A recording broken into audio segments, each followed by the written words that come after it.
বাপেরা, নওজোয়ান তরুণেরা, আল্লাহ পাক রোজাদারদের জন্য কত সম্মানের কথা বলেছে। রোজাদারদের জন্য দুটো খুশির কথা বলেছে। লিসাওমিনি ফারহাতানি, ফারহাতুন ইনদাল ইফতারি ওয়া ফারহাতুন লিকা রাব্বিহি। রোজাদারদের জন্য দুটো খুশি।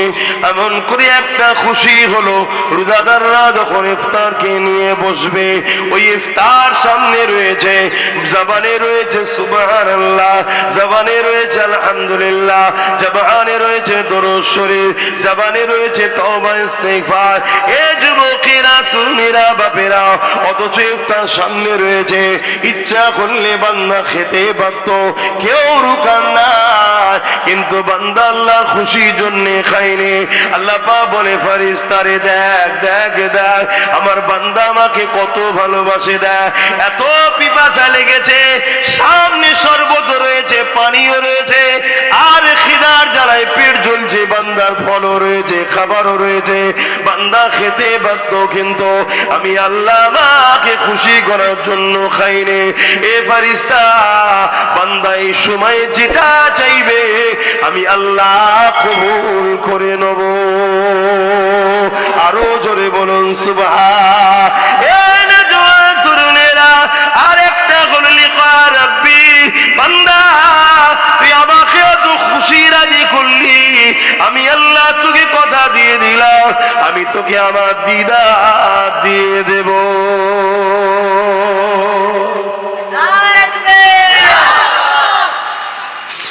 আল্লাহ পাক বললেন, রোজা আমার খাস ইবাদত।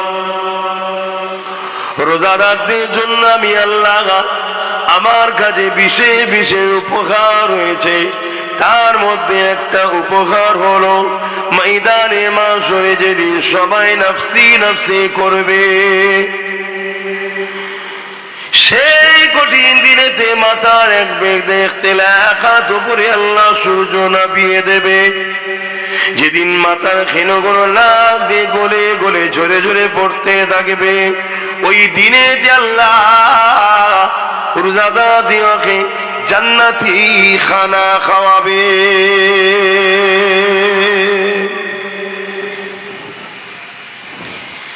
এ নওজোয়ানেরা, ময়দানে মাশরে সবাই হিসাবের জন্য পরিশ্রম থাকবে। আর ঠিক এমনই সময় ফেরেশতারা দেখতে লাগবে, আল্লাহ পাকের কাছে ফরমাতে লাগবেন, ও রব্বি আল্লাহ পাক, এরা আপনার কোন বান্দা বান্দে, এই কঠিন দিনে যাদেরকে আপনি নিশ্চিন্তাতে সাজিবের পাশে বাও পারে জান্নাতি খানা খাওয়াতে লেগেছে। আমার আল্লাহ পাক বলতে লাগবে, এরা হলো আমার সেই শ্রেণীর বান্দা যারা দুনিয়া জমিনে খাবার থাকার পরও, অর্থ থাকার পরও, সামর্থ্য থাকার পরও কেউ যদি খেত, কেউ কিছু বলারও থাকতো না, কারো ক্ষমতা নাই কে রুখতে পারত, কিন্তু আমি আল্লাহ আমার খুশির জন্য একমাস রোজা রেখেছে। ফজরের আযানের আগে জবানকে মুখকে বন্ধ করেছে, আর মাগরিবের আযানের অপেক্ষা পর্যন্ত ছিল, এবং নিজেকে সমস্ত বুরাই থেকে দূরে রেখে ইবাদত বান্দেগীর মধ্যে কাটিয়েছে। আমার তাসবিহতে, আমার জিকিরে, আমার হাবিবের দরুদে কাটিয়েছে। আমার ফেরেশতারে, আমি আল্লাহ আজকে সেই রোজাদার গুলোকে জান্নাতি খানা খাওয়াচ্ছি। আরো জোরে বলুন সুবহান।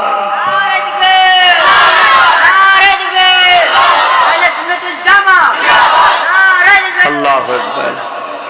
তো সামনের যে মাসটা আসছে, এই মাস কোরআনের মাস, রহমতের মাস, বরকতের মাস, নাজাতের মাস, মাগফিরাতের মাস, কল্যাণের মাস, মুক্তির মাস। আমার নবী পাক সাল্লাল্লাহু আলাইহি সাল্লাম একদিন মদিনার নববীতে খুতবা দিতে উঠছেন মেহরাবে। একটা করে ধাপ উঠছে, আর নবী পাক সাল্লাল্লাহু আলাইহি সাল্লাম আমিন বলছেন। তিনবার আমিন বলেছেন। লাস্টের আমিনটা কেন বলেছিলেন? জিবরাইল আলাইহিস সালাম জানালেন, আপনার উম্মতের মধ্যে কেউ যদি রোজা পায়, আর সে যদি জান্নাতকে খরিদ করে নিতে না পারে, তার মতো হতভাগ্যবান আর কেউ নেই। অর্থাৎ রোজা যদি কেউ পায়, রমজান মাস কেউ পায়, সওমের মাস কেউ যদি পায়, এই মাস এমন একটা মাস জীবনের সব গুনাহকে মাফ করিয়ে জান্নাত খরিদ করার মাস। জোরে বলুন সুবহানাল্লাহ। এই মাসে ধারাবাহিকভাবে পবিত্র কালামুল্লাহ শরীফ আমাদের জন্য যেটা গাইড বুক, সিলেবাস, সেই কিতাব নূর নবী দয়ান নবীর উপরে আল্লাহ পাক পাঠিয়েছেন। এই মাসের অনেক গুরুত্ব। এই মাসে আল্লাহ পাক রোজাদারদের জন্য ঘোষণা দিয়েছেন, দুনিয়ার মানুষের কাছে রোজাদারের মুখের খুশবু বদবু লাগতে পারে, আমি আল্লাহ আমার কাছে সব থেকে প্রিয় লাগে। কেন? তারা আমার জন্যে নিজের খাদ্যকে, নিজের সবকিছুকে তারা ত্যাগ করে আমার জন্য তারা রোজা রাখছে। তাই আল্লাহ বললেন রোজা হলো আমার খাস ইবাদত। হাদিসে কুদসির মধ্যে আছে, আস-সাওমু লি ওয়া আনা আযজি বিয়াদিয়া। রোজা হলো আল্লাহর খাস ইবাদত। বেশক আমরা জানি আফজালুল ইবাদাতি ইবাদাতুস সালাত, আফজালুত তিলাওয়াতি তিলাওয়াতুল কোরআন, আফজালুজ যিকরি যিকরি লা ইলাহা ইল্লাল্লাহ মুহাম্মদ রাসূলুল্লাহ। কিন্তু আল্লাহ পাক রোজাকে বলছে এটা হলো আমার খাস ইবাদত। কারণ কেউ যদি নামাজ পড়ে, ওই নামাজের মধ্যে আল্লাহর জন্য হয়, আবার নামাজের মধ্যে একটা রিয়া থাকার চান্সও থাকে। হুজুর মানুষ মুরিদের সামনে নামাজ না পড়লে হয়,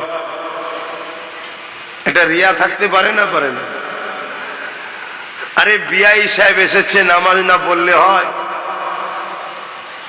এটা রিয়া থাকতে পারে না? পারে না। লোক আমাকে বেনামাজি ভাববে, চলো নামাজটা পড়েই নি। হ্যাঁ, হজের মধ্যেও রিয়ার একটা গন্ধ থাকলে থাকতে পারে, যে আমি হজ করলে লোক আমাকে হাজি বলবে। দানকারীর মধ্যেও একটা রিয়া থাকতে পারে, লোক আমাকে দাতা বলবে। জিহাদের ময়দানে গিয়ে লড়াই করার পরে আমি যদি বীরত্ব দেখাতে পারি, লোক আমাকে বীর পুরুষ বলবে।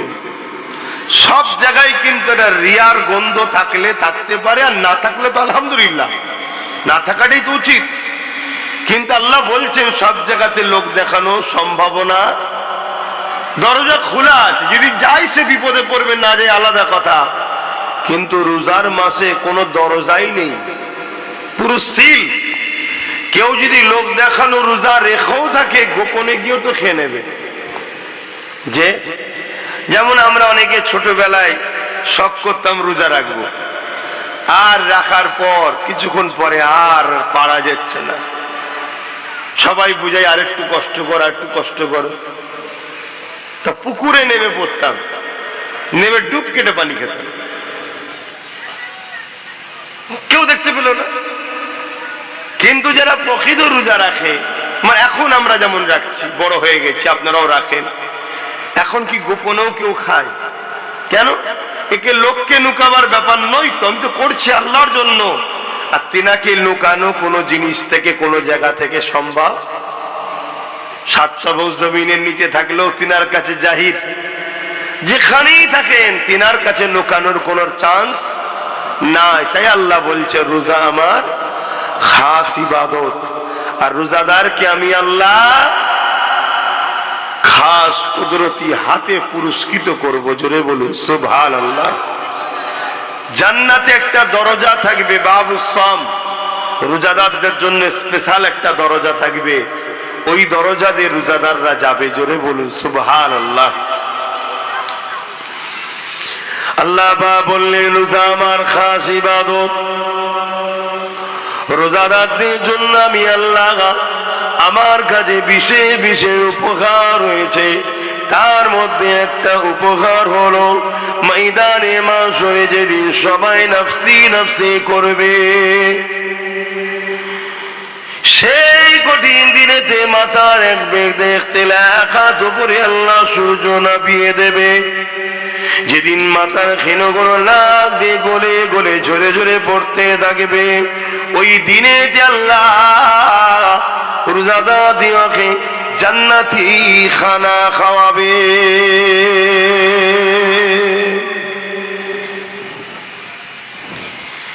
এ নওজওয়ানেরা, ময়দানে মাসুর সবাই হিসাবের জন্য পরিশ্রম থাকবে। আর ঠিক এমনই সময় ফেরেশতারা দেখতে লাগবে, আল্লাহ পাকের কাছে ফরমাতে লাগবেন, ও রব্বি আল্লাহ পাক, এরা আপনার কোন বান্দা বান্দে এই কঠিন দিনে যাদেরকে আপনি নিশ্চিন্তাতে সাজিমের পাশে বাও পারে জান্নাতি খানা খাওয়াতে লেগেছে। আমার আল্লাহ পাক বলতে লাগবে, এরা হলো আমার সেই শ্রেণীর বান্দা যারা দুনিয়ার জমিনে খাবার থাকার পরও, অর্থ থাকার পরও, সামর্থ্য থাকার পরও কেউ যদি খেত, কেউ কিছু বলারও থাকতো না, কারো ক্ষমতা নাই কে রুখতে পারত, কিন্তু আমি আল্লাহ আমার খুশির জন্য একমাস রোজা রেখেছে, ফজরের আজানের আগে জবানকে মুখকে বন্ধ করেছে, আর মাগরিবের আজানের অপেক্ষা পর্যন্ত ছিল, এবং নিজেকে সমস্ত বুরাই থেকে দূরে রেখে ইবাদত বান্দেগীর মধ্যে কাটিয়েছে, আমার তাসবিহতে, আমার জিকিরে, আমার হাবিবের দরুদে কাটিয়েছে। আমার ফেরেশতারে, আমি আল্লাহ আজকে সেই রোজাদার গুলোকে জান্নাতি খানা খাওয়াচ্ছি। আরো জোরে বলুন সুবহান।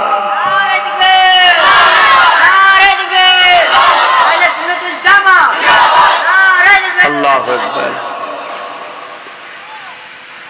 এটা তো গেল আমাদের জন্য আল্লাহর পক্ষ থেকে একটা বিরাট বড় নিয়ামতের সুসংবাদ। বিজ্ঞানও বলছে রোজা আমাদের জন্য এত উপকারের জিনিস। ক্যান্সারের যে কোষ, ক্যান্সারের যে জামগুলো শরীরের মধ্যে আসে, ওইগুলোকে রোজাই পারে মেরে দিতে। জোরে বলুন সুবহানাল্লাহ। পৃথিবীতে এখনো ক্যান্সারের কোনো ওষুধ বাহির হয়নি। কেমোটা কোনো ওষুধ নয়, কেমোটা হলো ক্যান্সারের পোকাগুলোকে মারার জন্য একটা চেষ্টা। একদিকে যেমন পোকাগুলো মারা যায়, অপরদিকে মানুষের লাইফটা পুরো বরবাদ। তারপরও কেমোতেও সাকসেসফুল সবাই হয় না। কিন্তু পৃথিবী বিখ্যাত একজন ক্যান্সার রিসার্চ করছেন যিনি, তিনি বলেছেন যে আমি একটা সলিউশন পেয়েছি যেটা কোনো মেডিসিন নয়, ক্যান্সারকে দমিয়ে রাখবে, এবং যাদের ক্যান্সার হয়নি তারা যদি ক্যান্সারের মতো ভয়ানক রোগ থেকে বাঁচতে চায়, তাদের জন্য একটা সহজ পন্থার রাস্তা পেয়েছে। কি রাস্তা? সে বলছে আপনাকে দৈনিক 15 থেকে 16-17 ঘন্টা কিছু না খেয়ে শুকিয়ে থাকতে হবে। তার ভাষায় সে শুকানোর কথা বলছে। হাতটাকে ইচ্ছা করে মুখের লালাও যেন পেটে না যায়, যেটাকে আমরা থুতু বলি। কি রোজাদাররা খাই নাকি ইচ্ছা করে? মিলাবেন আমার নবীর কথায়। কুরবান যাক আমার নবীর কদমে আমাদের জানমাল। আল্লাহর কাছে শুকরিয়া, বলুন আলহামদুলিল্লাহ, আল্লাহ আমাদেরকে এমন একটা ধর্ম দিয়েছেন, এমন একটা ধর্মের ঘরে জন্ম দিয়েছে আমাদেরকে যে খুঁজে নিতে হয়নি ইসলামকে। সমস্ত মুসিবত থেকে বাঁচার রাস্তা হলো ইসলাম। যেখানে সবাই দরজা বন্ধ করে দিয়ে সমাধান করতে রাস্তা খুঁজে পাই না, ইসলাম সেখানে দরজা খুলে দিয়ে বলে আসো, সব সমস্যার সমাধান কোরআনে আছে। জোরে বলুন সুবহানাল্লাহ।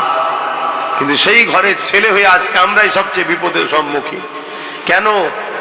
আমরা নামে তালপুকুর ঘটি ডোবেনে, আমরা নামে মুসলমান, নামে ইসলামের অনুসারী। আমাদের উঠা বসা, চাল চলন, কথাবার্তা 24 ঘন্টা মিলাবেন, ইসলামের সঙ্গে মিল পাওয়া যাবে না। খারাপ নিলে হবে না, হাকিকাতটা বুঝতে হবে। তো পৃথিবী বিখ্যাত বাপ, তোমরা বলে দরজাটা জাম করে দিলে কেন? চলে যাও না একটু ভেতর দিকে, যাও একটু, রাস্তাটা কি ওদিকে নেই যাবার মতো? ভেতরে চলে যাও, একটু কষ্ট করতে হবে, তবে তো নিয়ামত পাওয়া যাবে। কষ্টের ফল কি হয়? কষ্ট করলে কি পাওয়া যায়? হ্যাঁ, কিছু কিছু সব প্রবাদ বাক্য আছে, সব পাক্তই সেরেকের গন্ধ আছে। কষ্টের ফল মিঠা হয়, কষ্ট করলে ফল মিষ্টি হবে। অর্থাৎ যেখানেই কষ্ট করবেন, রেজাল্টে হোক, কারবারে হোক, সংসার জীবনে হোক, সমস্ত জায়গায় কষ্ট করলেই ফলটা কিন্তু ভালো হবে, মিষ্টি হবে।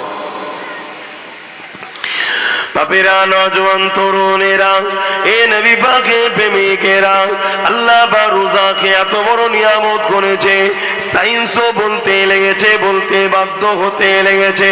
হ্যাঁ, রোজা এমন একটা নিয়ামত, যদি জিজ্ঞাসা করা হয়েছে কতদিন শুকাতে হবে, কন্টিনিউ 1 মাস কেউ যদি রোজা রেখে উপোস করে শুকিয়ে থাকে, এই ক্যান্সারের মতো মহামারী থেকে আল্লাহ তাকে নিরাপদ দিয়ে দেয়। এখন তো প্রতিটা খাদ্যের মধ্যে ফরমালিন বিছাচ্ছে। ফরমালিন বোঝেন? হ্যাঁ, চাষিরা তো বোঝার কথা। ফরমালিন বোঝেন? এক ধরনের মেডিসিন। আমরা যে বাজারের মাছ খাই, মানুষ মারা গেলে লাশের উপরে যে লিকুইডটা মিশায় যাতে লাশ পচে না যায়, ওই লিকুইড মাছের উপরে মিশাচ্ছে যাতে মাছটা পচে না যায়। শুনছেন? ওই মাছ খেয়ে আমাদের কি হচ্ছে বুঝতে পারছেন? আপনারা যে গ্রামগঞ্জের মানুষ টাটকা পুকুরের মাছ খান, শহরের মানুষ তার পায় না। আর এই জন্য শহরের মানুষ সর্বদিক দিয়ে বিমারে বেশি পড়ে। তারপরও আমি আপনাদেরকে একটা সরল সহজ ব্যবসা বলে যাচ্ছি, মার্কেটিং বলে যাচ্ছি। বাজারে গিয়ে দেখবেন যে মাছের উপরে মাছি বসছে না, ও মাছ কিনবেন, জানবেন ওতে ফরমালিন মিশানো, মাছি বসবে না। কেন? মাছি বসলেই মারা যাবে। তারপরে বাজারে গিয়ে আমরা খুব সুন্দর ফল কেনার শখ করি, খুব সুন্দর। এখন খুব সুন্দর মানেই ইঞ্জেকশন দিয়া, মেডিসিন দিয়া, বিষ দিয়া। খারাপ নেবেন না, বাজারে গিয়ে যে ফলে দেখবেন কানা আছে, পোকা মাকড় লেগে আছে, সেটা কিনবেন। কেন? পোকা মাকড় বিষ দিয়া ফল খাবে। কিছু বুঝতে পারছেন? বলে হুজুর সবই জানে, একটু একটু শিখতে হয়, দুনিয়াদারি তো করতে হবে। রোজা হলো আমাদের জন্য একটা আপডেট শরীর দেয় আল্লাহ।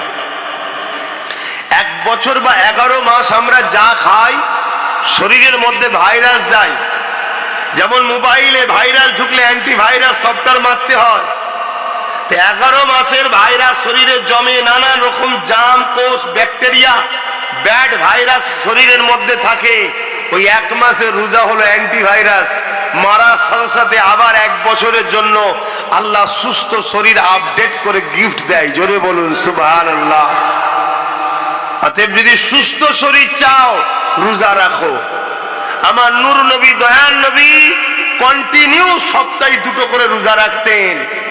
সোমবার দিন, বৃহস্পতিবার বা শুক্রবার 2টো করে রোজা নবী রাখতেন। কখনো কখনো নবী একটানা 40 দিন করে রোজা রাখতেন। ওই রোজা রাখতে নবী নিষেধ করেছেন আমাদের ঘরে। কেন? সাহাবা হুজুররা আমার নবীর দেখা দেখি রাখতে গিয়েছিল, রাখতে গিয়ে 2-3 দিন পরে দুর্বল হয়ে গিয়েছিল। আল্লাহ নবী বলেছিলেন, তোমাদের মধ্যে কে আছে আমি রসুল আমার মতো? আমরা অনেকে বলি রসুল নাকি আমাদের মতো, বলো নাউজুবিল্লাহ। নবী সাহাবা হুজুরদের বলছে, তোমাদের মধ্যে কে আছে আমার মতো? তোমরা আমার মতো রোজা রাখতে যাচ্ছ কেন? তোমরা খবরদার এ রোজা রাখবে না। এটা আমি মুহাম্মদ রসুল, আমার জন্যই সম্ভব। কেন? একদিকে যেমন আমি বাসার, অপর দিকে আমি নূর। নূরের জন্য খাদ্যের প্রয়োজন নয়, বাসারের জন্য খাদ্যের প্রয়োজন। তাই আমি খাই যখন, ওটা হলো বাসারিয়াত, আমি যখন খাই না, ওটা হলো নূরিয়াত। জোরে বলুন সুবহানাল্লাহ। আমার নবী পাক সাল্লাল্লাহু আলাইহি ওয়াসাল্লামের 2টো সাইড, একটা নূরিয়াত, একটা বাসারিয়াত। তাই নবী পাক সাল্লাল্লাহু আলাইহি ওয়াসাল্লাম যখন উহুদের ময়দানে গেলেন, আল্লাহ নবীর দান্দা মোবারক শহীদ হলো, রক্ত বাহির হলো। এটা হলো নবী পাক সাল্লাল্লাহু আলাইহি ওয়াসাল্লামের বাসারিয়াত, মানুষের রক্ত বাহির হবে। তাই নবী পাকের রক্ত বাহির হয়েছিল। কিন্তু আমার নবী পাকের আবার নূরিয়াতটা কি? জিবরাইল সাল্লাল্লাহু নবীর সিনাকে 2 টুকরো করেছিলেন, পুরো 2 চির করে দিয়েছিলেন।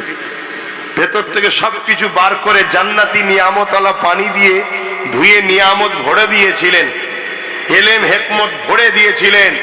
এতটা বুক সিনা চিরেছে, সিনা চাক করেছে, এক ফুটাও রক্ত বেরোয়নি। এটা হলো নবীর নূরিয়াতের প্রমাণ। জোরে বলুন সুবহানাল্লাহ। নবী হলেন আল্লাহু আকবার, আল্লাহু আকবার, ইয়া রাসূলুল্লাহ। নবী হলেন নূর ওয়ালা বাসার, নূর ওয়ালা মানুষ। কেন? নবীকে বাসারের জগতেও থাকতে হবে, নূরের জগতেও যেতে হবে। নূরের জগৎ থেকে নিয়ে বাসারের জগৎকে দিতে হবে। বাসারের জগতের অভিযোগ তাদের পাওয়া চাওয়ার জন্য, তাদেরকে মুক্তি দিবার জন্য নূরের জগতে গিয়ে আবার সেখানে গিয়ে আল্লাহর কাছে ফরিয়াদ করতে হবে, আল্লাহ আমার উম্মতদেরকে মাফ করে দেন। জোরে বলুন সুবহানাল্লাহ। তো যা বিষয়ে আজকে যাচ্ছি না, আমি যে বিষয়টা আলোচনা করছিলাম, রোজা আমার নবী সপ্তাহে দুটো দুটো করে রাখতেন। আমি এই যুব সমাজকে বলবো, আগামী দিন যে ভয়ানক দিন আসছে, যে খরা দেখা দেবে, এখন থেকে রোজা রাখার হ্যাবিট করো, অভ্যাস করো। তাহলে দেখবে তোমার অত খাবার টেনশনও থাকবে না, অত কষ্ট পাবে না। অভ্যাস শুরু করো। এক মাস রোজা ফরজ, এটা তো রাখতেই হবে, এটা কোনোভাবে তো গুঞ্জাইশ নাই, এটা রাখতেই হবে। এছাড়াও চেষ্টা করো সপ্তাহে কমসে কম একটা হলেও রোজা রাখো। শুক্রবার যদি পারো শুক্রবার, আর নচে সোমবার আমার নবীর আগমনের দিন, ওই যে মিলাদুন নবী করছেন, আগমনের দিন সোমবার দিন নবী রোজা রাখতেন। সাহাবা হুজুররা জিজ্ঞেস করেছিল, হুজুর আপনি সোমবার দিন রোজা রাখেন কেন? আল্লাহ নবী বলেছিলেন এই দিনটা হলো আমার মৌলুদের দিন, তাই আমি নবী শুকরানা রোজা রাখি। জোরে বলুন সুবহানাল্লাহ। আপনারাও রাখবেন, আল্লাহ তৌফিক দিক আমাকে আপনাদের সবাইকে, বলুন আমিন। তাহলে রোজা হলো আমাদের জন্য পুরো শরীরের সবকিছুকে। আজকে আমার ভারতবর্ষে একটা মহামারী এমন ভাবে ছড়িয়ে যাচ্ছে, ক্যান্সারের থেকেও মারাত্মক, সেটা হলো ফ্যাটি লিভার। নিশ্চয়ই আপনারা শুনছেন ফ্যাটি লিভার, লিভারের চতুর্দিকে চর্বি জমে যাওয়া। এই ফ্যাটি লিভার কেন? আমরা যে তেলটা খাচ্ছি 100-র মধ্যে 99% বলতে পারি ওটা তেলই নয়, ওটা তেলই নয়, যেটা জায়গায় তেল হিসাবে আমরা খাচ্ছি। কিন্তু কিছু করার নেই, এমন একটা হ্যাবিট হয়ে গেছি, জানার পরও মনে হচ্ছে এটা না হলে চলবে না। ওই তেলের কারণে আমাদের এই লিভারে চর্বি জমছে, যেটা পরবর্তীতে ক্যান্সার হচ্ছে বা অনেকে ফ্যাটি লিভারের জন্য মারাও যাচ্ছে। রোজা হলো ফ্যাটি লিভারের জন্য সব থেকে উত্তম সলিউশন, নিরাপদ লিভারকে ফ্যাটি লিভার থেকে মুক্ত করার। জোরে বলুন সুবহানাল্লাহ।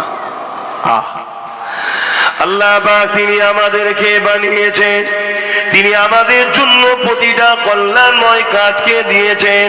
ইসলামের মতো উত্তম রাস্তা দ্বিতীয় কিছু হতে পারে না।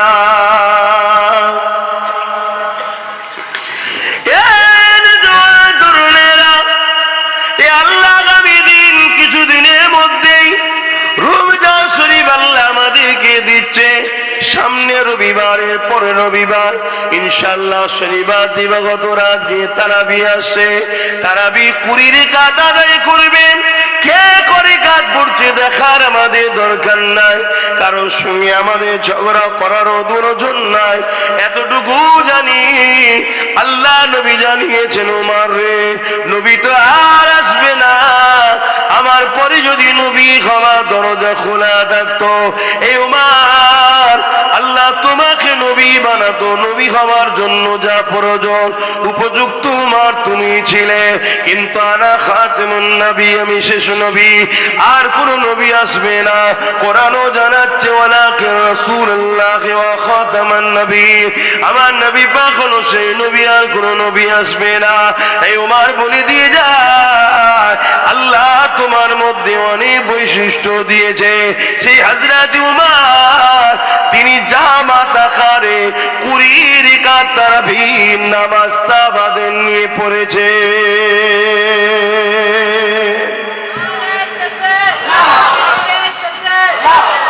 সাহাবা হুজুররা আমাদের জন্য দলিল না, দলিল নাই?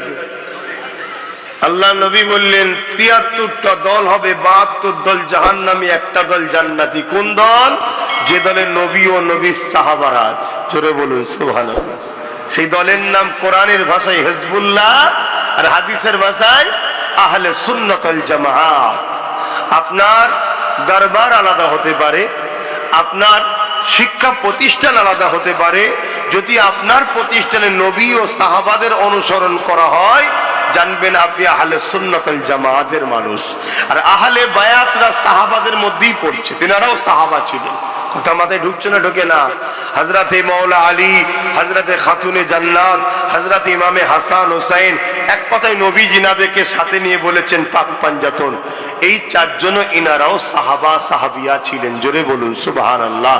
তাই নবী বললেন, যে দলে আমি ও আমার সাহাবারা আছে, অর্থাৎ যারা আমি ও আমার সাহাবাদের ফলো করে, তারা হলো জান্নাতি দল। জোরে বলুন সুবহানাল্লাহ। আজকে আমাদেরকে কেউ সহিহ হাদিসের নামে 8 রাকাত দেখাচ্ছে, কেউ 12 রাকাত দেখাচ্ছে। তুমি আম মানুষ সহিহ হাদিসের কি বোঝো ভাই? বলো কি বোঝো? হ্যাঁ, এখানে একটা লোক বলতে পারবে কোন মুরব্বী বাপ যে তার আব্বা কখনো শুনেছিল, বা আজ থেকে 60 বছর আগের কোন মুরব্বী যার বয়স 80 বছর হবে, তখন তিনার বয়স 20 বছর ছিল, কখনো শুনেছে যে তারাবির নামাজ 20 রাকাত নয়, 8 রাকাত বা 12 রাকাত কোনোদিন শুনেছিলেন কেউ? কথা বলেন, বাপেরা শুনেছিলেন? এই রিসেন্ট আমরা শুনছি। এগুলো নতুন নতুন উম্মতে মুহাম্মাদির মধ্যে একটা ফিতনা তৈরি করা, যাতে করে আমরা এই নিয়েই পেরেশানে থাকি, আর দুনিয়া চাঁদে চলে যাচ্ছে, কত কি করে ফেলছে, আর আমরা মসজিদের মধ্যে ঘুষোঘুষি করে যাচ্ছি। এটা হলো পরিকল্পনা একটা। তো যাক, আল্লাহ আমাদেরকে 20 রাকাত তারাবির নামাজ পড়ার তৌফিক দান করে। বলুন আল্লাহুম্মা আমিন। বাপেরা, নওজোয়ান তরুণেরা, আল্লাহ বা রোজাদারদের জন্য কত সম্মানের কথা বলেছে, রোজাদারদের জন্য দুটো খুশির কথা বলেছে। লিসসাওমিলি ফারহাতানি, ফারহাতুন ইনদাল ইফতারি ওয়া ফারহাতুন লিকা রাব্বিহি। রোজাদারদের জন্য দুটো খুশি। এমন করে একটা খুশি হলো, রোজাদাররা যখন ইফতারকে নিয়ে বসবে, ওই ইফতার সামনে রয়েছে, জবানে রয়েছে সুবহানাল্লাহ, জবানে রয়েছে আলহামদুলিল্লাহ, জবানে রয়েছে দরুদ শরীফ, জবানে রয়েছে তওবা ইস্তিগফার। এ যুবকেরা, তুমিরা, বাপেরা, অথচ ইফতার সামনে রয়েছে, ইচ্ছা করলে বান্দা খেতে পারত, কেউ রুকান না, কিন্তু বান্দা আল্লাহর খুশির জন্য খায়নি। আল্লাহ পাক বলে ফেরেশতারে, দেখ দেখ দেখ আমার বান্দা আমাকে কত ভালোবাসে, দেখ এত পিপাসা লেগেছে, সামনে শরবত রয়েছে, পানিও রয়েছে, আর খিদার জ্বালায় পেট জ্বলছে, বান্দার ফলও রয়েছে, খাবারও রয়েছে, বান্দা খেতে বাধ্য, কিন্তু আমি আল্লাহ আমাকে খুশি করার জন্য খাইনি। এ ফেরেশতা, বান্দা এই সময় যেটা চাইবে আমি আল্লাহ কবুল করে নেব। আরো জোরে বলুন সুবহানাল্লাহ। আর একটা হলো লিকা রাব্বি, বান্দা তুই আমাকে এত খুশি রাজি করলি, আমি আল্লাহ তোকে কথা দিয়ে দিলাম, আমি তোকে আমার দিদার দিয়ে দেব।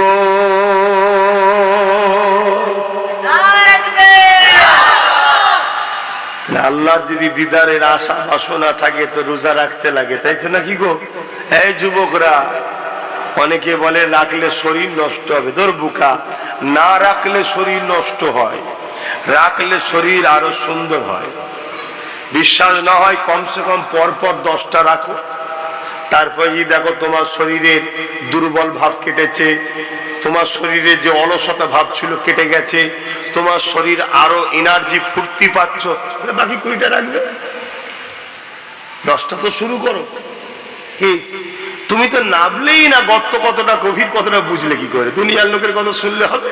তাকে নাবো, তারপরে বুঝবে পুকুরের গভীর কতটা। রাখবে। খবরদার যুবকরা, কাজা করবে না। আশা করছি আমার যারা গরিব মানুষ তারা রোজা রাখে। এখন সব শহরতলি বা শহর টহরে রোজারা সব আস্তে আস্তে বন্ধ হয়ে যাচ্ছে, সব ভিআইপি মানুষ হয়ে যাচ্ছে, তো টাকা পয়সা অনেক আছে, 1 মাস রোজা রাখলে এত পয়সা বেঁচে যাবে, একটু খেয়ে পয়সা শেষ করছে।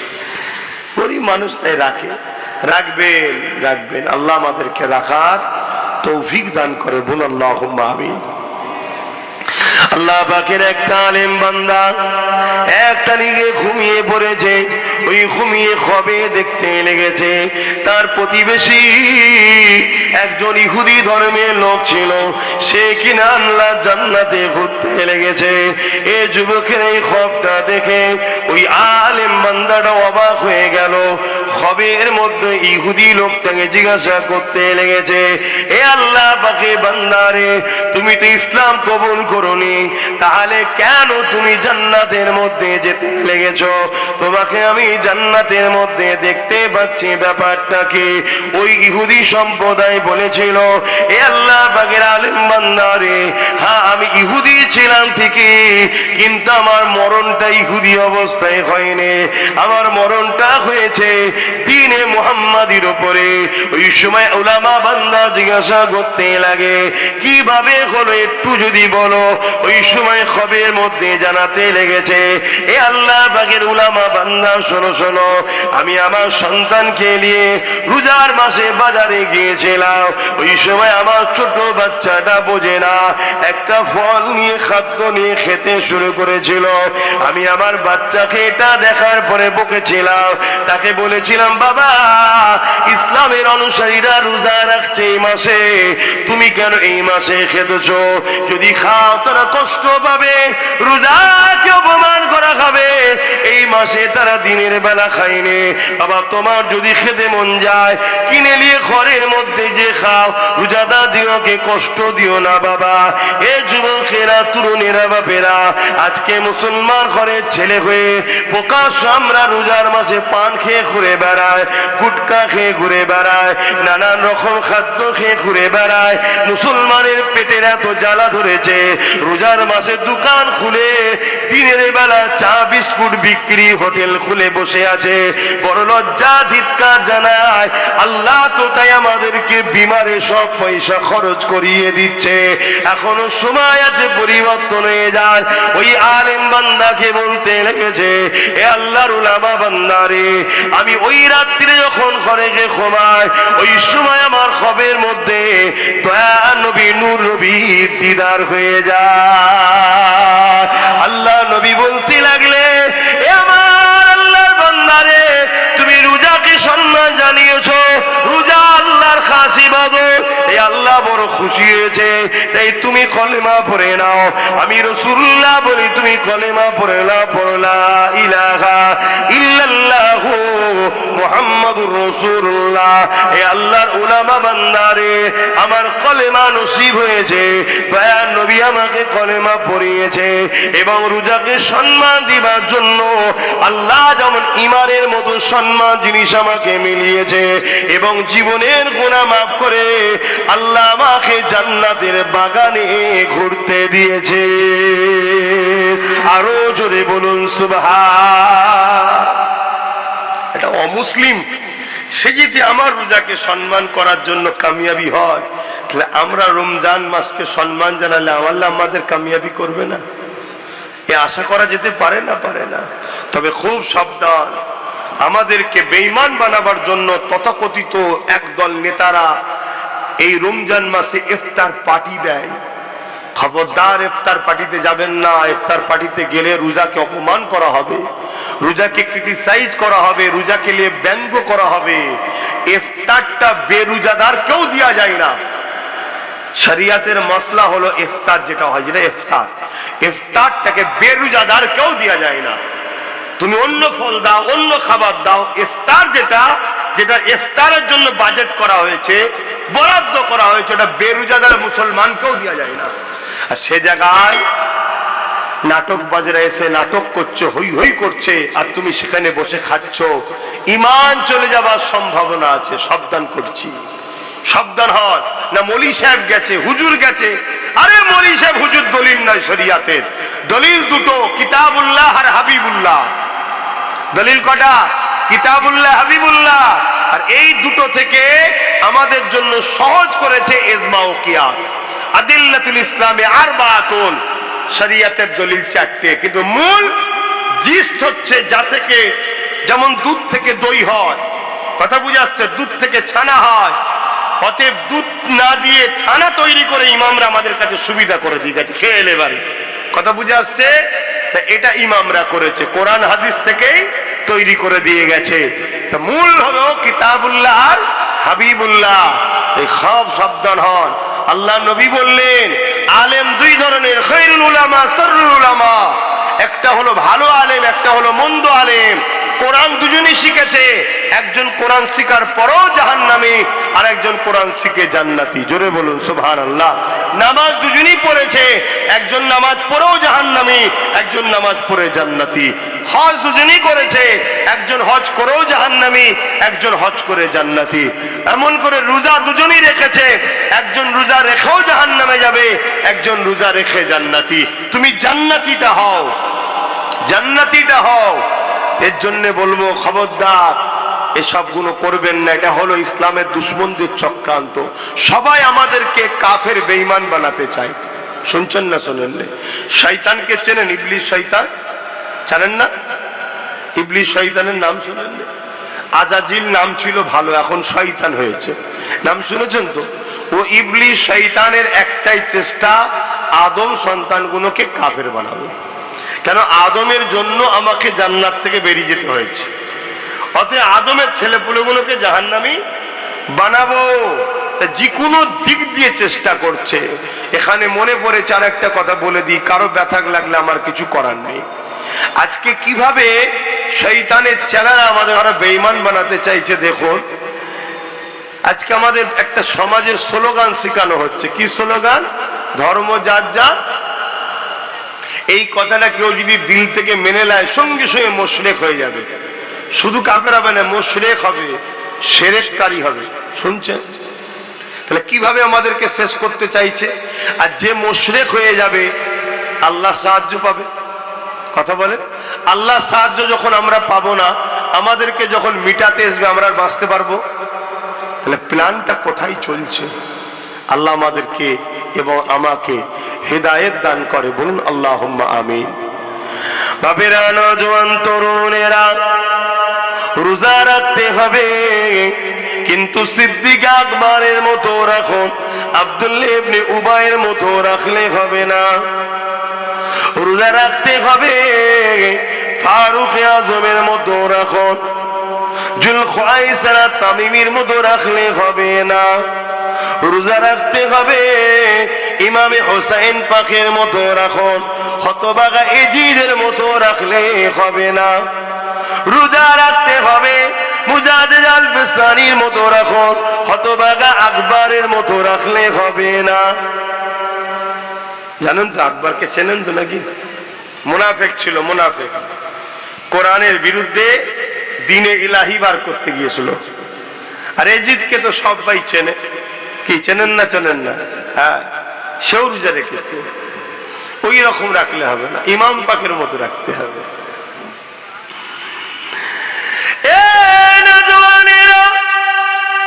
আল্লাহ নবী সাহাবী হযরত উমর ফারুক, তিনি রোজা রেখেছিলেন, তিনি নামাজ পড়েছিলেন, তিনি হজ করেছিলেন, তিনি দান খায়রাত করেছিলেন, তিনি আল্লাহর রাহে জান মাল কুরবান করেছিলেন, দ্বীনের পক্ষে দাঁড়িয়ে জিহাদের ময়দানে গিয়েছিলেন।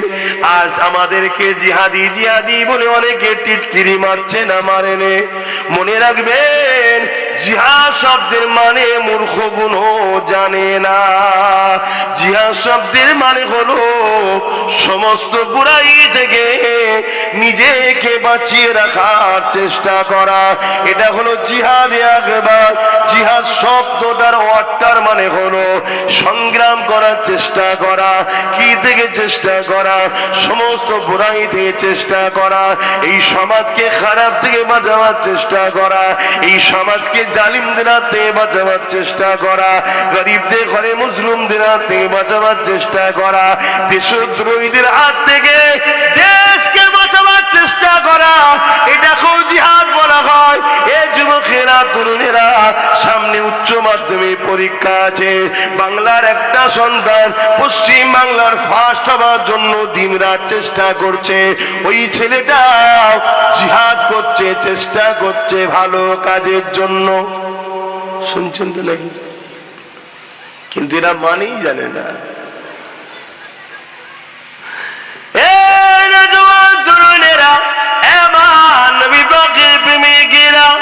হযরত ফারুক আযম তিনার মুখে দাড়ি ছিল, মাথায় টুপি ছিল, পরনে জুব্বা পাগড়ি ছিল।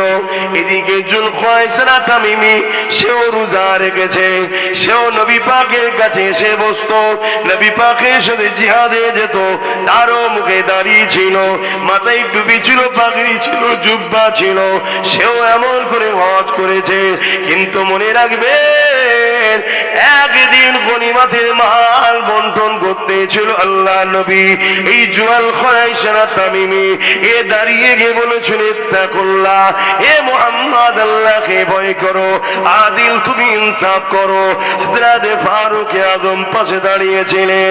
ইয়া রাসূলুল্লাহ, হাবিবাল্লাহ, ইজাজত দেন, এই মালাউনের এত বড় সাহস যে কিনা আপনাকে বলে আল্লাহকে ভয় করো। কেননা আপনাকে বলছে আল্লাহকে ভয় করো, কথাটা ভালো কথা, কিন্তু সবার মুখে সবার জন্য মানাই না। ইমামকে যদি জিজ্ঞেস করো, ইমাম নামাজ পড়েছো, এটা আম মানুষের মুখে মানায়? উনি যদি না নামাজ পড়লো তো কার পিছনে একটু দেখো নামাজ হলো? শুনছেন তো নাকি? এটা মানায় না। অনেকে লোক ফোন করে, হ্যাঁ ভালো আছে, কোথায়? রাস্তায়। জোহরে নামাজ পড়েছেন? মজা নিচ্ছে, কথা বুঝছেন না? সবার মুখে সব কথা মানায়, এগুলো লোক বিয়াদব। জুলখায়সা তামিমি রসুলকে বলছে, মুহাম্মদ সাল্লাল্লাহু আলাইহি ওয়াসাল্লামকে, হে মুহাম্মদ সাল্লাল্লাহু আলাইহি ওয়াসাল্লাম, আল্লাহকে ভয় করো। নাউযুবিল্লাহ বললেন না আপনারা? হ্যাঁ, নবীকে জ্ঞান দিচ্ছে আল্লাহকে ভয় করো। কেন? নবী নাকি বন্টনটা ঠিক করতে পারছে না। তারপরে কি বলছে? আদিল তুমি ইনসাফ করো। ভাই, নবী যদি ইনসাফ না করে, এই কুল কায়নাতে আল্লাহ সৃষ্টির মধ্যে কেউ ইনসাফ কি জিনিস সেটা জানে? হ্যাঁ, এটা মানায় তার মুখে, কিন্তু তার মুখে দাড়ি, মাথায় টুপি, সেও রোজা রাখতো, নামাজ পড়তো, তার মুখের ভাষা কি? হ্যাঁ, হযরত ওমর ফারুক বলছে, হুজুর ইজাজত দেন, এই মালাউনের ধপ থেকে কল্লা আলাদা করে দেবো। আল্লাহ নবী বলল, ওমর, লোক বলবে দেখো মুহাম্মদ সাল্লাল্লাহু আলাইহি ওয়াসাল্লাম মুসলমান দিয়ে মুসলমানকে মারছে, লোকে কেউ মুসলমান মনে করে। কাকে? জুলখায়সা তামিমি। কেন? ও তো নামাজ পড়ে, ও তো দাঁড়িয়ে আছে, ও তো টুপি আছে। যেমন আজকাল আমরা যখন ওয়াজ করি যে মুনাফিক উলামা থেকে সাবধান, আম লোক বলে আলেমের বিরুদ্ধে বলছে। আলেমের বিরুদ্ধে কখন বললাম? আলেম সেজেছে, এলেম আল্লাহ দিয়েছিল, কিন্তু কপাল ফাটা ইবলিস হয়ে গেছে। ইবলিসের এলেম ছিল না? ছিল না? কথা বল। ফেরেশতাদের পড়াতো, তার আখলাক, তার চরিত্র, তার আদর্শ দেখে ফেরেশতারা মানুষ জিন জাতিকে যখন মেরে শেষ করে দিচ্ছে, কিন্তু ইবলিসকে মারে না, তুলে নিয়ে গেছে। নিজে বলছে আল্লাহ এ খুব ভালো, এ বড় পরহেজগার, বড় ভালো, তার তাকওয়া। কিন্তু শেষ হলো কি করে? একটা ছোট্ট কাজ কি? আল্লাহর শ্রেষ্ঠ মখলুক আদম আলাইহিস সালামকে সেজদা করলো না। এই সেজদা কিন্তু ইবাদতের নয়, কারণ ইবাদতের সেজদা কোনো সময় দ্বিতীয় কেউ পাবে না, একজনই পেনেওয়ালা, তিনি হলেন আল্লাহ। তবে তাজিমি সেজদা আগে আগে চলতো। আমার নবী পাক সাল্লাল্লাহু আলাইহি ওয়াসাল্লামের উম্মত শুনে রাখো, আমার নবী তাজিমি সেজদা, কোন রকম সেজদা, বাগদাদি সেজদা, কত রকম সেজদা সব নাম্বার করেছে। কোন রকম সেজদা আমার নবী হারাম করে গেছে, চলবে না। কথা শুনছেন না? শোনেন না? ক্লিয়ার কথা। তুমি পীর হও, পীরকে ভালোবাসো, সম্মান করো, কদমমুশি করো। উস্তাদকে ভালোবাসো, কদমমুশি করো। মা বাপকে কদমমুশি করো, কিন্তু সেজদা করতে, জোরে বলুন, যদি কোনো পীর সেজদা নেয় তাহলে জানবে ও পীর নয়, শয়তান। কি? হ্যাঁ, সুরাতে পীর সেজেছে, ও মূলত শয়তান। হ্যাঁ, আর প্রকৃত যে পীর হবে, মুর্শিদ হবে, যদিও মুরিদ ভুল করে ফেলে, মাথা হ্যাঁটো করে ফেলে, সঙ্গে সঙ্গে বলে বাবা মাথা হ্যাট করতে নেই, মাথা হ্যাট করবে না, মাথা একমাত্র আল্লাহর কাছে হ্যাট হবে। জোরে বলুন সুবহানাল্লাহ। তো ভাইয়ের আমার, যে কথা বলতে গিয়ে চলে যাচ্ছে অন্যদিকে, ইবলিসের সব ছিল, বিয়াদবির জন্য ধ্বংস হলো। তা আজকেও আমাদের সমাজে বড় বড় আলেম আছে, অস্বীকার করছি না ভাই, বিরাট বড় বড় আলেম, কিতাবি জ্ঞানও আছে, বুখারী পড়াচ্ছে, তাফসীর পড়াচ্ছে, কোরআন হাদিসের বহুত পণ্ডিত্য আছে, কিন্তু কপাল ফাটা ইবলিস হয়ে গেছে, আমার নবীকে আদব করে না। শুনছেন না শোনেন না? ধ্বংস হয়ে গেছে। তাই নবী বললেন, আখিরি জামানায় জমিনের ওপরে আসমানের নিচে সব থেকে নিকৃষ্ট হবে একদল উলামা, সব থেকে নিকৃষ্ট। কারণ কি? নামাজ থাকবে, রোজা থাকবে, হজ থাকবে, দাড়ি থাকবে, তেরাওয়াত থাকবে, এত সুন্দর কেরাত পড়বে। নবী বলছেন, সাহাবারে বুখারী হাদিস, তাদের কেরাত তেলাওয়াতের সাথে তোমাদের যদি কম্পেয়ার করা হয়, কম্পিটিশন করা হয়, বাহ্যিক মনে হবে তোমাদের তেলাওয়াত তাদের তেলাওয়াতের কাছে কম জোর মনে হবে। কিন্তু আমি রাসূল বলছি, তীর যেমন শিকার ভেদ করে চলে যায় বা ধনুক থেকে বেরিয়ে যায়, তারা ইসলাম থেকে বেরিয়ে যাবে। সাহাবা হুজুররা জিজ্ঞেস করলেন, সব থাকার পরেও তারা এই অবস্থা হবে কেন? নবী বললেন, তাদের সব থাকবে, শুধু তাদের অন্তরে আমি নবী আমার হাইয়া থাকবে না, আমার আদব, আমার প্রেম থাকবে না। এজন্য আল্লাহ কিয়ামতের দিন তাদের ইলম, নামাজ, রোজা সব তাদের মুখে ছুঁড়ে মেরে বলবে, বেরো মালাউন, আমি আল্লাহ যাকে ভালোবেসেছি তুমি তাকে ভালোবাসলে না কেন? কথা মাথায় ঢুকছে? তাই খবরদার, রোজা রাখবেন, ঈমানও রাখবেন, মজবুত তৈরি করো। বাপেরা, নওজোয়ান তরুণেরা, এ নবী পাকের প্রেমিকেরা, আজ আমরা সহজ ইসলাম পেয়ে গেছে। এ আমাদের ধর্মের উপরে গুরুত্ব বড় কম। আজ আমরা সহজ দিনকে পেয়ে গেছি, এ আমাদের ধর্মের উপরে গুরুত্ব বড় কম।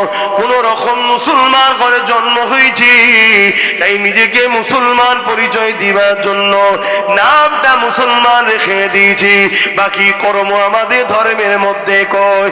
অথচ আমার নবী ও সাহাবা হুজুররা কত কষ্ট করেছে, আমার নবী পাকের মতো কেউ আসেনি আর আসবে না।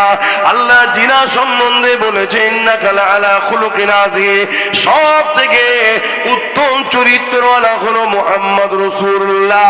সেই নবী পাক যখন নামাজে যেতেন, সিজদায় পড়ে যেতে, মক্কার মুশরিক জালিম অত্যাচারী আবু জেহেল বাহিনীরা আমার নবী পাকের পিঠের উপরে পচা ভুঁড়ি, দুম্বার ভুঁড়ি, গন্ধ বুনো চাপিয়ে দিত।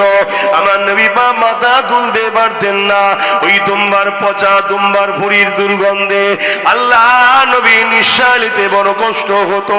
এই অবস্থায় নবী পাক আমার সুবহান রাব্বিল আলা তাসবিহ পড়তে থাকতে, খাতুনে জান্নাত ফাতেমা জাহরা রাদিয়াল্লাহু তাআলা আনহা যখন দেখতে পেতে, ছুটে এসে আব্বা জানের পিঠ থেকে ওই পচা দুম্বার ভুঁড়িগুলোকে নামিয়ে দিত।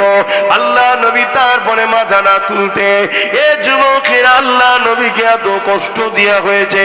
নবী পাক রাস্তা দিয়ে যাচ্ছে, ছাদের উপর থেকে নবী পাকের মাথার উপরে, গায়ের উপরে নোংরা আবর্জনাকে ফেলে দেওয়া হয়েছে।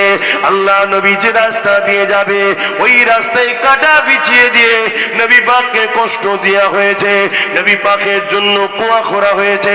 আল্লাহ নবীকে সোশ্যাল বয়কট করেছে।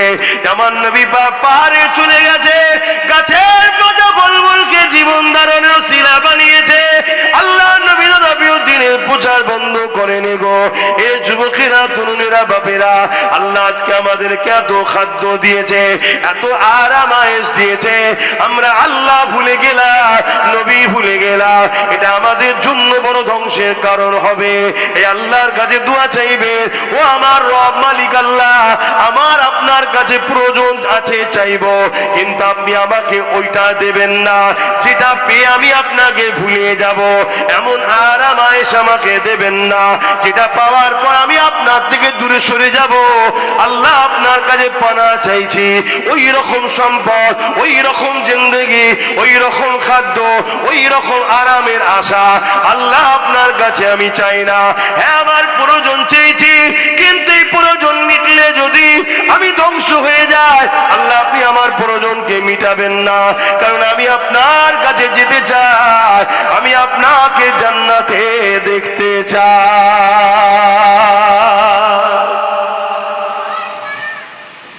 আমরা আরাম আয়েশে দুনিয়ার লোভ লালসায় জড়িয়ে গিয়ে আমরা আল্লাহ ভুলে গেছি। বাপ ভাই মা বোনেরা, অথচ আমার নবী কত কষ্ট করেছে, সাহাবা হুজুররা কত কষ্ট করেছেন।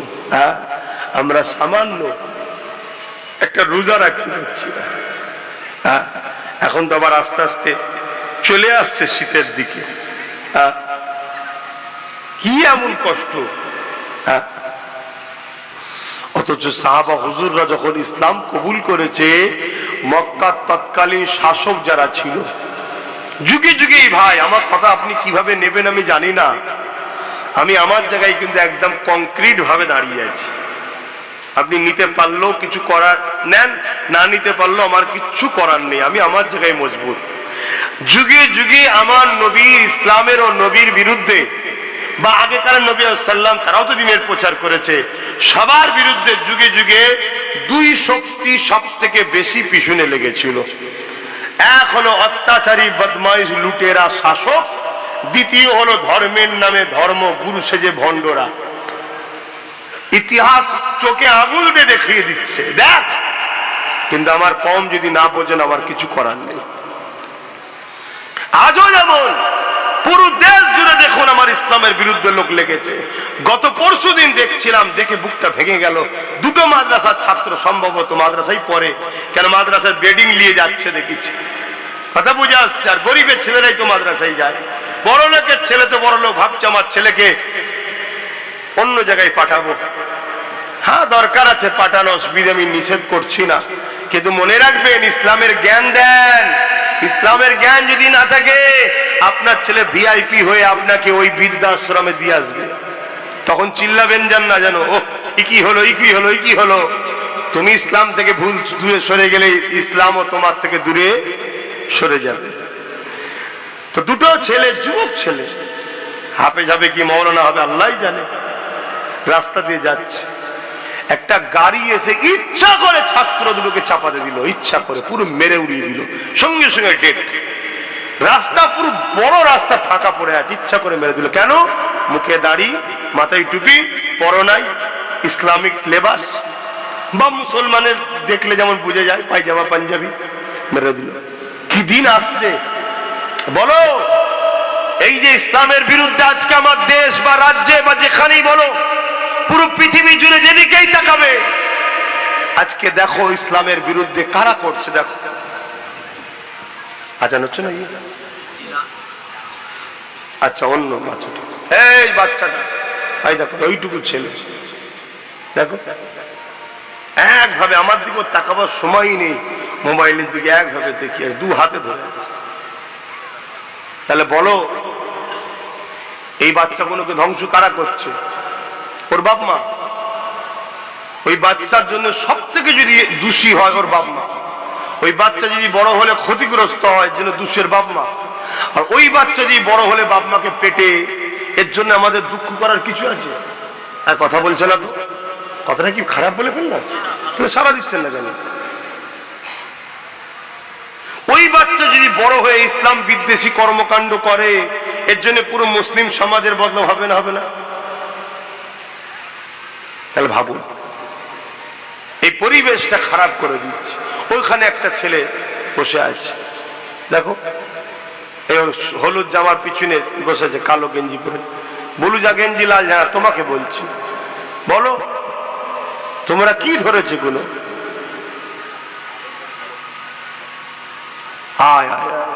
চারিদিকে দেখছে এত অঘটন, দেখো মানুষ শুধরায়, কিন্তু না।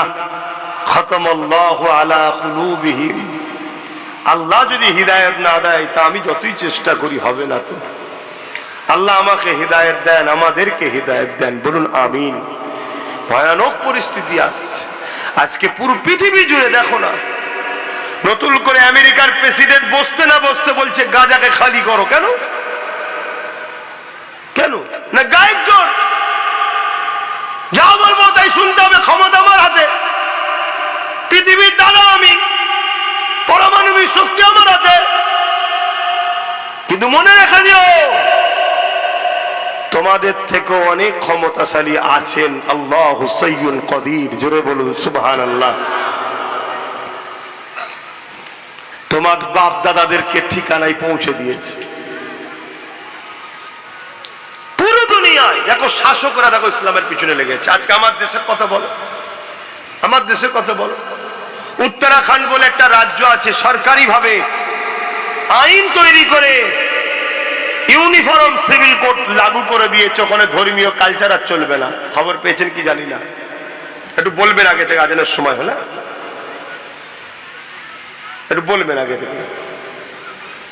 10 মিনিট বাকি, আজান হয়ে গেলে আমাদের আলোচনা বন্ধ হবে। আজান শেষ হলে এখানে নামাজ হবে, নামাজের পরে আমি তখন দোয়া করব। আশা করছি আপনাদেরকে ঘোষণা প্রথমেই দেওয়া হয়েছে, উজু করে বসবেন। কি যে ব্যথা, কি যে কষ্ট হয় নামাজ পড়তে আমার যুবকদের আর বোনগুনরা আল্লাহ ভালো জানে। আল্লাহ ভালো জানে যে তোমাদের কেন নামাজ পড়তে কষ্ট হয়, আমার জানা নেই। অথচ এই নামাজ আমাদের শরীরের জন্য কত উপকার, কত ফায়দা। আপনাদের কি উজু নাই মনে হচ্ছে নাকি? এই যে মুরব্বীগুলো ঘুরছে, উজু নাই? আচ্ছা আচ্ছা, ঠিক আছে, উজু করে নেন তাহলে।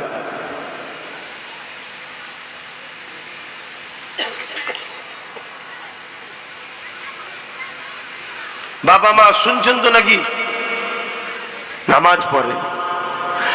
হযরতে মুসা আলাইহিস সালাম আল্লাহ পাককে জিজ্ঞাসা করলেন, ও রব্বি আল্লাহ, আমি আপনাকে দেখেছি, আর কি কেউ আপনাকে দেখবে? আল্লাহ পাক বললেন, মুসা সাল্লাম বললেন, আল্লাহ আমি আপনার সঙ্গে কথা বলছি, আর কি কেউ আপনার সঙ্গে কথা বলবে? আল্লাহ পাক বলেছিলেন, ও মুসা, আমার একদল স্পেশাল রাখা আছে, যারা কিনা আমি আল্লাহ আমার সঙ্গে কথা বলবে।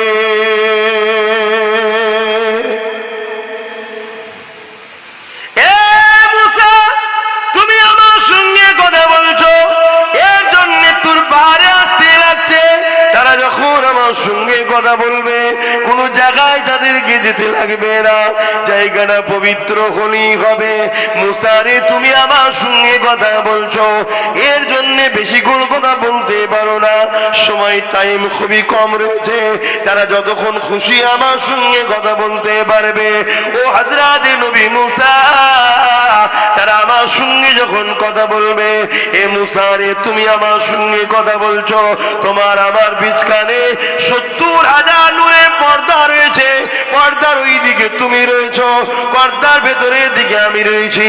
এ মুসা রে, আমার প্রিয় বান্দা বান্দীগুলোর সঙ্গে আমি আল্লাহ যখন কথা হবে, তারা যখন আমার সঙ্গে কথা বলবে, 70,000 নূরের পর্দাকে সব উঠিয়ে নিয়ে একেবারে সামনে সামনে আমার সঙ্গে কথা হবে।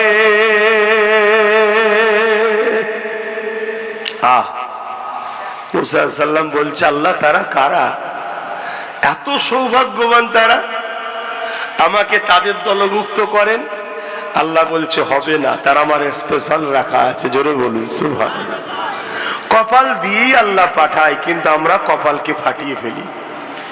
আল্লাহ কাউকে কপাল ফাটা করে পাঠাইলে, আমরা নিজেদের কর্মে নিজেদের ক্ষতি করছি, নিজেদের দোষে নিজেরা শেষ হয়ে যাচ্ছে। মুসা সাল্লাম বললেন, আল্লাহ তাহলে কি জানতে পারি না তারা কারা? আল্লাহ বলে দিলেন, মুসা রে, তারা হলো আমার আখিরি নবী, নূর নবী, দয়ার নবী, হাবিবুল্লাহ, উম্মাত উম্মতি।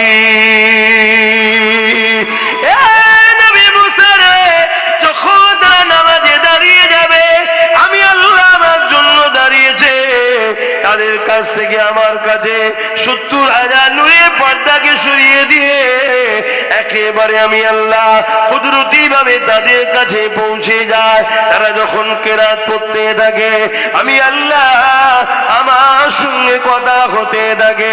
তারা যতক্ষণ খুশি কেরাত পড়বে। কোরআন কোনো কিতাব নয়, বই নয়, কোরআন হলো কালামুল্লাহ শরীফ, আল্লাহ পাকের পবিত্র কথা। এই কথা যখন বলতে লাগবে, কোরআন যখন পড়তে থাকবে আমি আল্লাহ আমার সঙ্গে কথা হতে থাকবে। যতক্ষণ খুশি কথা বলতে থাকবে আমি আল্লাহ তাদের একেবারে কুদরতি কাছে চলে যায়। আল্লাহ নবী জানিয়ে দিলে যখন তুমি আমি সিজদা দিই তোমার আমার কপালটা আল্লাহ পাকের কুদরতি কদমে পড়ে যায়। আরো জোরে বলুন সুবহান।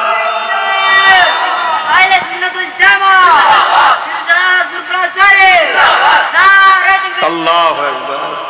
কিন্তু দুঃখের বিষয় আমার যুবক ভাইরা, তোমরা কেন সিজদা দাও না? কেন দাও না? তোমাদেরকে ইবলিস শয়তান দিতে দেয়নি। কারণ ইবলিস শয়তান তোমাদেরকে জাহান্নামে দেখতে চায়। কেন? তোমার আমার আব্বা আদমের জন্য ইবলিস জাহান্নামী হয়েছে, কাফের হয়ে দূর করে দেওয়া হয়েছে।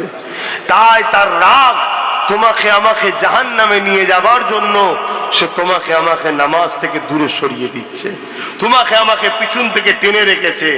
যাস না, মসজিদে যাস না, রুকু দিস না, গান শুনতে চ, ক্লাবে চ, ফাংশনে চ, হই হই কর, মেলায় চ, আরে বয়স হলে দেখা যাবে খুনি।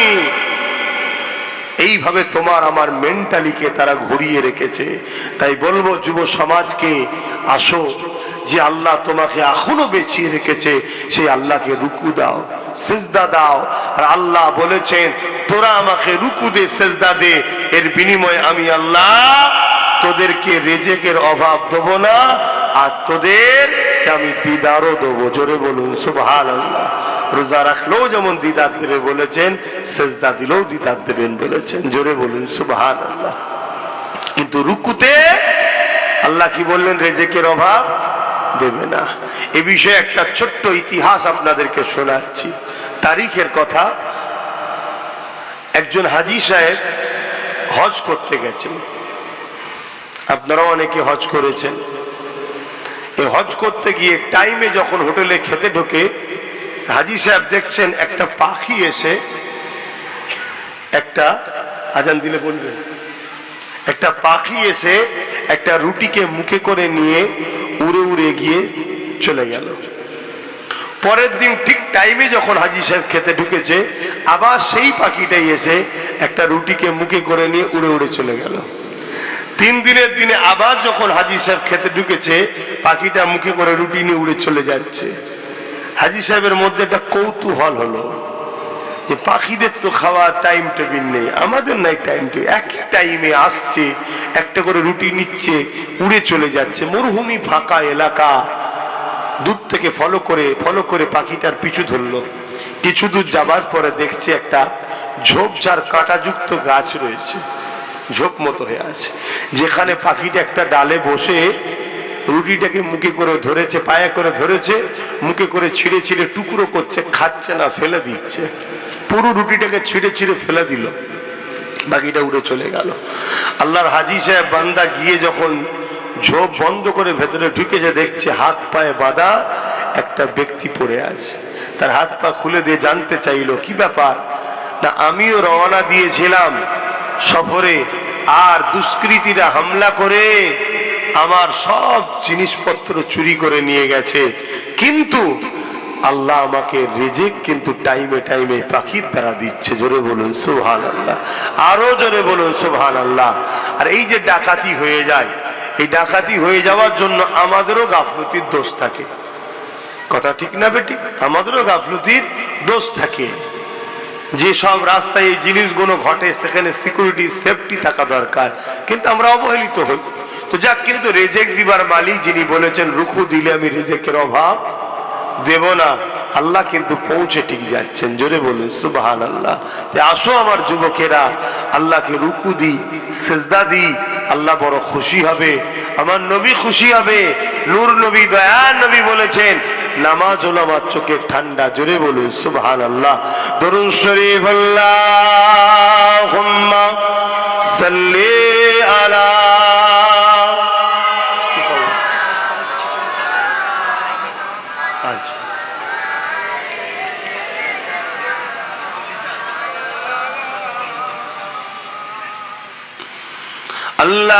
আল্লাহুম্মা সাল্লি আলা সাইয়্যিদিনা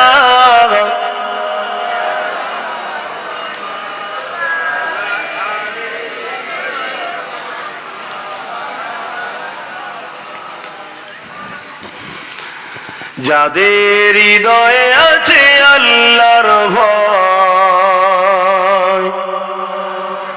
তারা কবু নবী ভুলে যায় না।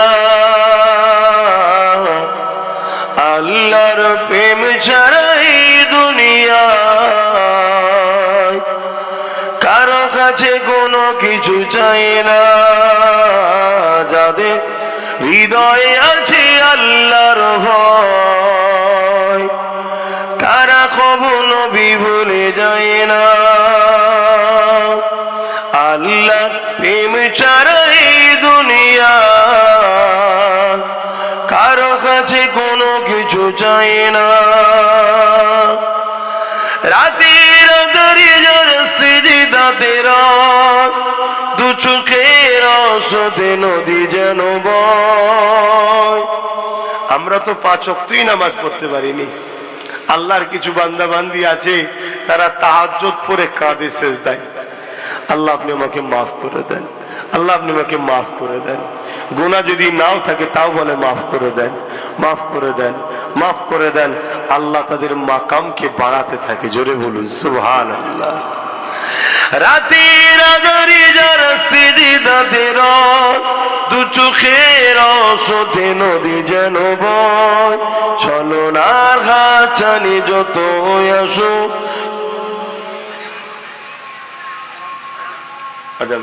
আপনারা রেডিওর কথা